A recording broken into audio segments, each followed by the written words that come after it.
initial proposal volume 2, and that is still pending being accepted. Verbally, it has been accepted.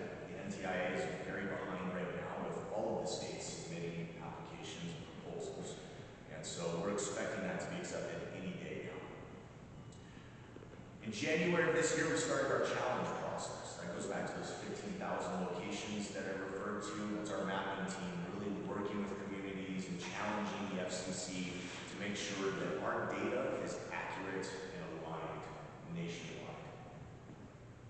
From there, we are now just kicking off our project area mapping and grant guidelines. So this is something that we have hired a consultant to help us with, and they have been really fantastic to work with so far. We're in the initial stages of defining what these project areas will look like for BEAD.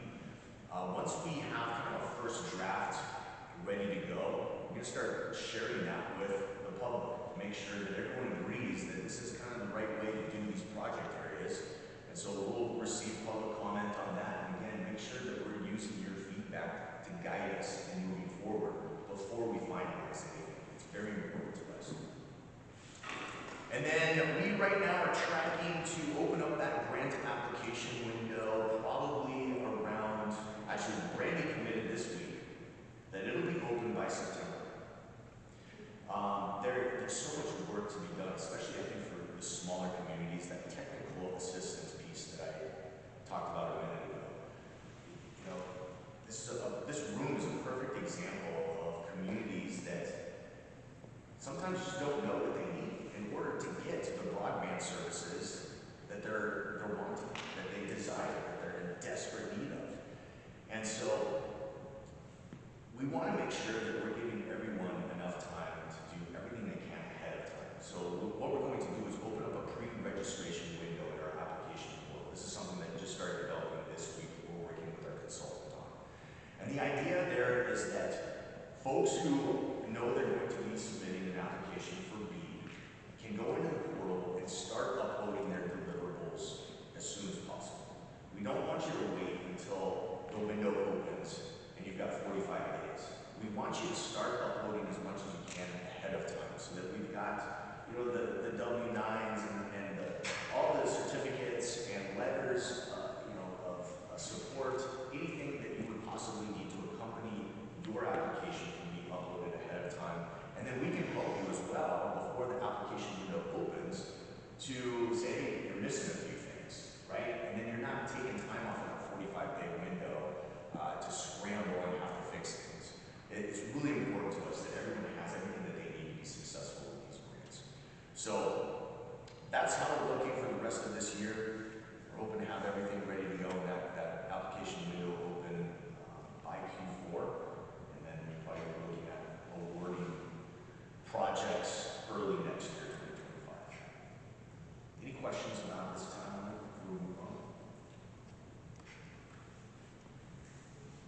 All right, so let's talk about the other opportunity that we have to fund projects. That's through the state-funded program, and that's the Broadband Deployment Fund. So there's been some changes to this recently through legislation. I don't know if everyone's aware of that, but our Broadband Deployment Board has been around for a little over 10 years, and it's a board that has been of mostly industry folks who evaluate state-funded applications and then award based on their criteria. And it's worked out okay, but there's been some recent legislation that was passed that's actually going to sunset the BEAD and move that under the CBO. And those state-funded grants will be treated the same as the federal, meaning it'll be the exact same process. You'll use the same portal that the CBO uses for the federal. It'll be the same folks doing the evaluation. It's going to be very consistent, much more streamlined and easier to use for everyone involved. So we're really excited about that. Going back to that technical assistance program, this was super successful in 2023. The whole idea was to make sure that there was a more equitable opportunity for everyone to have access to these grants. As some of you know, these grants are a pain in the ass sometimes. It takes an enormous amount of work, hours and hours and hours applications put together, and you know, their applications more often than not are pretty sloppy. It takes a lot. It takes a whole team of network engineers, grant writers. It's so much that we want to make sure that folks who don't necessarily realize how much work it is they have access to the resources required to submit successful applications. So we're funding opportunities for communities to be partnered up with companies like SCEDD, right? Companies like NeoConnect. These are state-approved, trusted vendors who we know are more than capable of putting together successful grant applications. And in 2023, we awarded over $300,000 and funded over seven local governments, and just in the last month, another $225,000 in 2024. All in all, 22 local entities are now going to benefit from that. And again, this money ensures that their application will be successful. And when I say successful, I mean they're not going to be disqualified because they missed something after spending hundreds of hours putting together an application. We don't want to see that. We want to make sure that you've got everything you need to be successful, and that these are projects that have everyone stand for approval. I think that this technical assistance program pretty much guarantees that. Broadband readiness. Part of broadband readiness is making sure that we are working with our politicians to make sure that we're modifying things that may be antiquated, out of date when it comes to broadband. So there's a lot of uncertainty in some of these broadband laws, fiber laws, telecom laws that don't always make sense anymore. And so it's important that we're all working together to make sure that legislation is passed to support the deployments that we have coming. Some of the bills that the CBO supported recently are 1336. That's the sunset broadband deployment of that BEAD board sunsetting and having the CBO take over the management of those state-funded grants going forward. With that is 1234.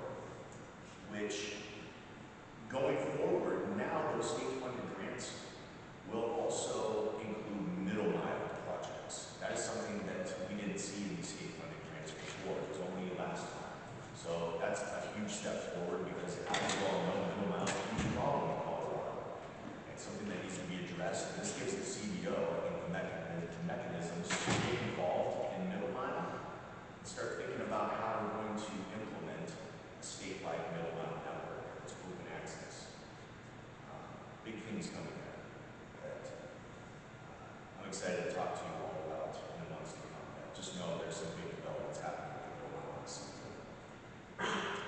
The 1036 is the repeal of tax credits related to broadband, and then 1334, which was around multi-unit buildings. Affordability. So I'm going to turn it over to Delia. Again, this is huge. Delia has, both Delia and Melanie have been some of the biggest champions in this state for broadband affordability. We're going to talk about ACP in a bit, but Delia almost single-handedly promoted ACP so well that we were able to get over almost 250,000 people signed up.